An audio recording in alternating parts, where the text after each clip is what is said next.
Hi everyone, I hope you're all well. I'd like to show you one of my works in progress. It's called Aurora Cabin and it's by Dimensions. It really is one of my favourite cross-stitch patterns.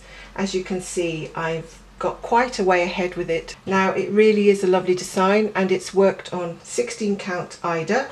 Ida is my beginner's sort of stage of cross-stitching choice of fabric. I've now got used to using things like linen and even weave, but I still like to use the occasional Ida fabric as well.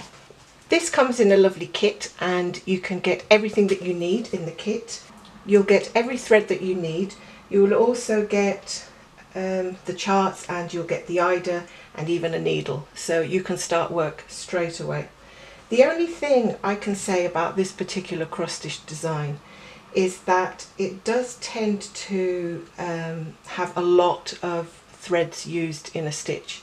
As you can see, what we have here is all the symbols for a cross stitch pattern, all the symbols for half a cross stitch, and then we have in brackets a number. Those number are the number of strands that you use for each colour.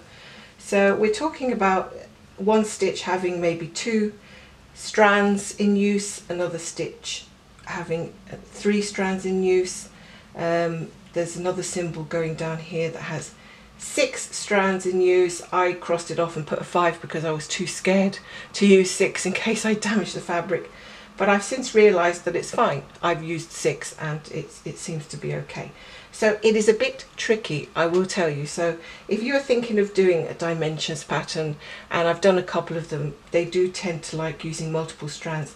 And if that wasn't bad enough, we go on to having threads that are mixed together. So we've got 1 strand of one colour, 2 strands of another colour. So yes, it can be confusing, and I don't want to put you off because it is a beautiful design and it is really well worth the effort. It really is worth it, and when I start seeing it come together, I think to myself, you know, you forget all the hours that you've put into it. You forget that the time is gone, and then you look at it and say, wow, you know, it's really impressive. There's also something called a blending filament.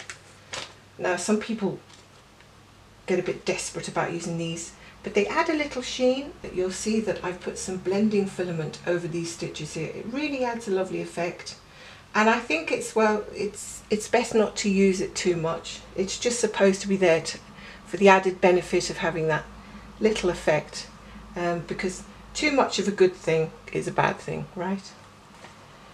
It's not too difficult to work with. I've used blending filaments before. I have to say that the only thing I find a bit of a pain is that you've already worked the stitches and then you have to go back and go over them again with the filament.